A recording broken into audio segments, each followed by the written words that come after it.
確実に魚を取り込むために使われる玉網ランディングネット。様々な釣りのスタイルに合わせて多様化が進んでいます。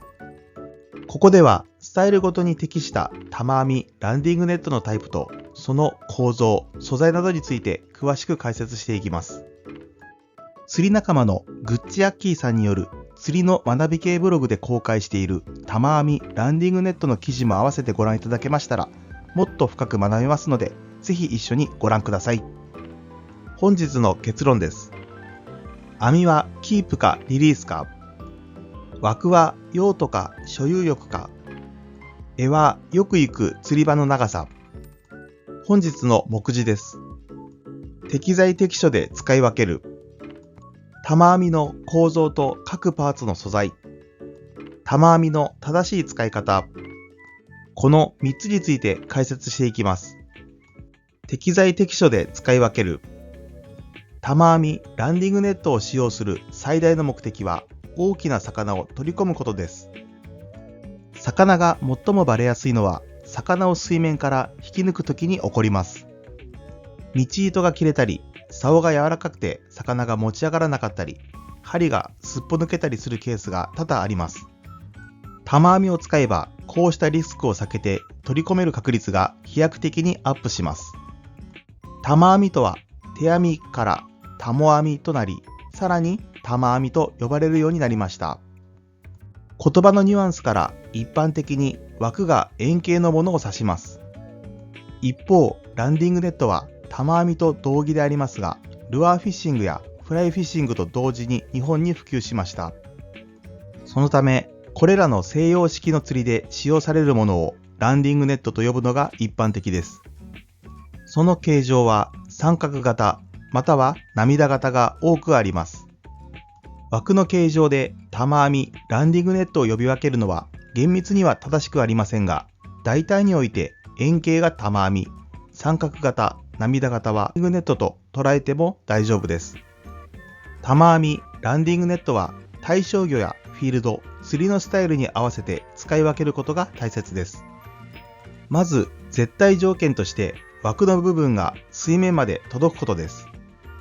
そして対象魚が入るくらいの大きさの枠、深さの網を備えていることが求められます。近年は玉網、ランディングネットの目的自体も変化しつつあります。例えば、ルアー、フライフィッシングがメインのトラウト管理釣り場では、リリース前提の釣りをする人も多いです。そのため、魚が傷つきにくいラバー製のネットの使用を義務付けているところもあります。これはキャッチ&リリースが浸透している他の釣りでも同様です。例えばヘラブナ釣りでは細いハリスを使うため現実的に魚を引き抜けないこともありますが、それよりも釣り上げたら元気なまま水に返そうという目的の方が大きいです。そのためヘラブナ釣り用の玉網は目が細かく、玉網の中で暴れても鱗やぬめりが落ちにくいようになっています。様々な玉網、ランディングネットを紹介します。対象魚や釣りのスタイルによって多種多様なものがあります。柄が伸縮式の磯ダモ、トラウトの管理釣り場でポピュラーなラバー製ネット、ヘラブナ、マブナ用の玉網、木製の枠と竹製の柄が特徴的です。鮎の友釣りに使われる鮎ダモ、下部が袋状になった袋ダモ、鮎を運搬するときに便利です。渓流釣り用の玉網、同じく渓流用ですが、フライ・ルアーフィッシングではこうした形状のランディングネットがポピュラーです。枠が折りたたみ式になったランディングネット、ジャンル別の玉網、ランディングネットを紹介します。磯、堤防釣り。カーボン製で全長 4.5 メートルから 6.3 メートル前後の玉の絵がついた磯ダモが一般的です。足場が水面から離れているところは柄が長いものが有利ですが、長くなりすぎると重くて操作性を損ないます。枠の直径は 45cm から 60cm が主流ですが、メータークラスの青物用などには枠径 80cm のものもあります。ボート釣り。遊漁船には玉網が備えられていますが、マイボートの釣りでは玉網を用意しておきます。水面まで近いので、柄は2メートルもあれば十分ですが、対象魚に合わせた枠の大きさと強度が必要になります。小型のボートでは携帯性も求められますが、実用性、強度に優れたものを選ぶのが第一です。鮎の友釣り。友釣りに使われる玉網は鮎玉と呼ばれ、柄は短く、枠径は 36cm から 39cm が主流です。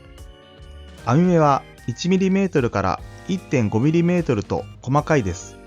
取り込むためばかりでなく、かけた鮎をすぐに水につけ、元気のままおとりに使うために不可欠です。おとりを持って小移動する際には、網袋の底に水をためられる袋玉も重宝します。渓流釣り。基本的に細仕掛けを使うので、大物がかかった時に玉網があると重宝します。玉網の中なら針も外しやすいです。近年は魚を引きずり上げるとハリスが傷むことから、鮎のように空中キャッチするために使用する人も増えてきました。枠径は 24cm から 30cm が標準です。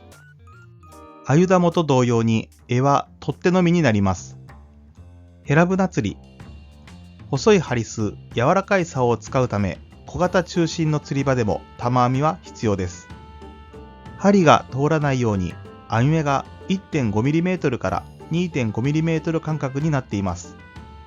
枠径は 30cm から 33cm が標準サイズで、柄の長さは釣り堀用で 1.1m、野釣り用で 2m 前後のものが使われます。枠は玉口と呼ばれる柄の先端に差し込みます。トラウト釣り。ルアー、フライフィッシングでは三角型や涙型のランディングネットを使う人が多いです。渓流では枠径にして 30cm から 35cm 前後の小型のもの、湖の大物狙いでは枠径にして 50cm から 60cm くらいの大型枠のものが適しています。湖では網がラバー製になっている管理釣り場用のものを使う人もいます。玉網の構造と各パーツの素材。玉網、ランディングネットは一般的に網、枠、玉の柄の3つのパーツから構成されています。柄の短いものは一体式になっているのが普通で、網の交換が可能なものが多いです。一方、磯ダモなどと呼ばれる磯や堤防で使われる振り出し式の玉網は、最初から全てのパーツがセットされているものが一般的ですが、それぞれのパーツを個別に購入することも可能です。一部の例外はあるものの、枠を取り付けるネジ山の径が統一されており、異なるメーカーの枠と柄を組み合わせることができます。網のタイプ。網の素材は水切れの良いナイロン製のものが多く、網目が細かいものにはポリエステルが使われます。網目の間隔が 1.5mm から 2.5mm と細かいものは、渓流釣り、鮎の友釣り、ヘラブナ釣り用のもので、針が網目を通りにくく、魚を傷めないメリットがあります。逆に網目が大きいものは間隔が数センチメートルあり、磯釣りやルアー用のランディングネットなどで使われます。水切れが良く、針の返しの部分が網目を通っても戻しやすいメリットがあります。その他、渓流フライフィッシングでよく使われる服の裏地を使ったいわゆるリリースネットや柔らかい素材のラバー製ネットもあります。人によって評価は異なるものの、いずれも魚を傷つけないように工夫された網です。また、以前はクレモナ製の網も多かったですが、糸が太く返しのある針がかかると外しにくく、水切れも悪いことからあまり見られなくなってきました。網の深さに関しては、底が深いものほど魚が飛び出しにくいので実用的です。ただし、リリース前提や手返し重視の釣りでは、底が深すぎない方が手返しが良くなります。網目の細かいポリエステル製の網は高価ですが、針が通りにくい、水切れが良いなどの利点があります。耐久性に関しては安価なものでも変わりはありません。枠のタイプ。磯ダモをはじめ、海で使われる玉編みには、枠に錆びにくいチタンやステンレス、ジュラルミン、カーボン、アルミなどの素材が使われます。チタンは最も高価ですが、軽さ、強度、耐久性に優れた最高級素材です。ジュラルミンはチタンよりも低価格ながら、チタンよりも軽いのが魅力です。ただし、チタンと比べると耐久性はやや劣ります。その下の価格帯に来るのがステンレスです。チタン、ジュラルミンと比べると若干重くなりますが、強度、耐久性は申し分ありません。価格的にもお手頃で最もポピュラーな素材と言えます。他にはカーボンやアルミ素材の枠を使用したものは軽量ではありますが、強度、耐久性の点でチタンやステンレス、ジュラルミンの3つの素材には引けを取ります。枠径は 45cm から 80cm くらいまでありますが、磯・堤防釣りでは 50cm 前後、磯の大物やスズキのルアー釣りでは 60cm が標準サイズです。淡水ではアユダモをはじめ、鯉釣り、湖のトラウト釣りに使うものには、実用性の高さからアルミ合金などの軽量素材が使われます。また、ランディングネットと呼ばれるものに関しては、枠の形が三角形や四角形のものがあり、長い魚体をすくいやすくなっています。一方、情緒的な風合いを醸し出す天然木を使った枠は、ヘラブナ釣りやタナゴ釣り、渓流釣り用のものに多く使われます。唯一無二のオリジナリティが所有欲を満たしてくれるため、ファンが多いです。柄のタイプ。磯ダモのように柄の長さが 4.5 メートル以上のものはカーボン製の振り出し式が一般的です。長いもので7メートルほどのものもあり、長い方が様々な釣り場で対応できますが、短い方が扱いやすいです。いたずらに長い柄を購入するのではなく、自分がよく行く釣り場に合わせた長さのものを選びましょう。柄の価格には大きな幅があります。価格の高いものはカーボンの含有率が高く、軽くて丈夫です。使用時のたわみも少ないので操作性に優れます。また、節ごとに固着防止処理が施されているものもあります。姉妹寸法は竿と同じくらいのものが多いですが、ヘチ釣りやエギング用など移動しながらの釣りでは、全長 50cm から 60cm ほどにしまえるものが携帯性に優れ、人気が高いです。また、ヘラブナやタナゴ釣り用には竹などの自然素材の柄が人気です。これは美観に優れるだけでなく、木製枠との込み部分の馴染みが良いのが利点です。網のタイプと特徴のまとめです。一般的な網の素材。磯・堤防釣りで最もポピュラーな網はナイロン製です。水切れが良く強度が高いため、主に中型から大型の玉網に使われます。安価なのも人気が高い理由です。目の細かい網の利点。ヘラブナ釣りやアユの友釣りなど細い針を使う釣りでは、針先が網目に入らないよう網目の間隔が 1.5mm から 2.5mm と狭くなっています。ラバー製の網。管理釣り場のマス釣りでよく使われるラバー製の網は魚体を傷めにくいです。鯉やクロダイなどリリースが前提の釣りで愛用する人が増えています。枠のタイプと特徴のまとめです。枠の形状。一般的に玉網と呼ばれるものは円形、ランディングネットと呼ばれるものは涙型や三角型などがあります。デザイン性を重視したものも多いです。枠の素材。磯ダモなど海で使われるものはステンレスパイプ製が一般的で、ジュラルミンやチタン製のものもあります。淡水用は木や竹でできたものが多いです。枠のサイズ。対象魚の大きさに合わせて枠径 30cm から 80cm と様々なサイズがあります。ヘラブナ用は枠径 30cm 前後、磯釣り用は 50cm 程度が標準サイズです。柄のタイプと特徴のまとめです。振り出し式の柄。全長の長い磯玉はカーボン素材などの振り出し式になっているものが一般的です。長さに幅がありますので、足場の高さに応じて選びましょう。しまい寸法。ヘチ釣りやエギングなど玉編みを傾向してどんどん歩いて釣るスタイルでは、しまい寸法が短い振り出し式の玉編みが使いやすいです。波継ぎ式の柄。棚子用やヘラブナ用の玉編みには波継ぎ式の柄のものもあります。しまい寸法を短くするほか、継ぐ本数を変えて釣り場に合わせた長さにします。玉編みの正しい使い方。当然のことながら分離式のものは最初に組み立てておく必要があります。枠を組み、枠のネジを柄に締め付けるだけですが、緩みなどがないように確実にセットしましょう。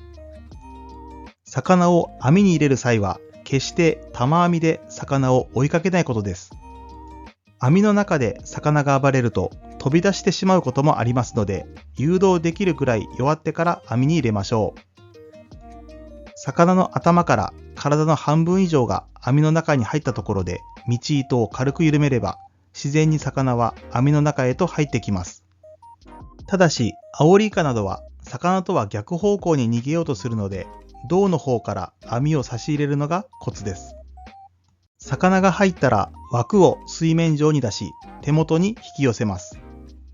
この時、水平に持ち上げると柄に負担がかかってしまうので、水面に近い釣り竿なら手前に引き寄せるように、足場が高ければ垂直に持ち上げるようにするのが大原則です。なお、多くの玉網では網を自分で交換することが可能です。磯玉などは網の開口部に枠を通すだけで作業が終了します。網は磯玉用で1000円から5000円と幅がありますが、それほど高いものではないので、補修するよりも交換した方が手っ取り早いです。魚を取り込む際の注意のまとめです。頭から誘導する。魚をすくうときは玉網を半分くらい水面につけます。この際、魚の頭の方から玉網へと誘導することで、魚が逃げる方向を塞ぐことができます。垂直に引き上げる。魚が網に入ったら、柄の手元部分から節を縮めながら引き上げます。足場が高い場合は垂直に引き上げると枠や柄の部分に負担がかかりません。持ち上げるときは枠を持つ。柄を縮めて魚を引き上げたら、次は魚を運ぶわけですが、この時は必ず柄の根元部分を持つことです。こうすると大きな魚でも枠への負担が軽減できます。最後にメンテナンスの方法を紹介します。玉網は使用後、水洗いしてタオルで水分をざっと拭き取った上で干しておきます。直射日光が当たると網の劣化が進むので、必ず陰干しにしましょう。なお、ナイロン製の網は柔軟剤で付け洗いするとしなやかさが長持ちします。今回の授業は以上となります。最後までご視聴ありがとうございました。高評価やチャンネル登録をしていただけるととても嬉しいです。サブチャンネル、遊びって学べるも合わせてご登録いただけましたら嬉しいです。釣りに関する時事ネタや釣りって学べるの裏話、そして私個人的な意見や釣り以外の遊びなどなど配信していきます。特にゲームがお好きな方は必見ですよ。ぜひ釣りでも釣り以外でも一緒に遊んで学びませんか？また次回の動画でお会いしましょう。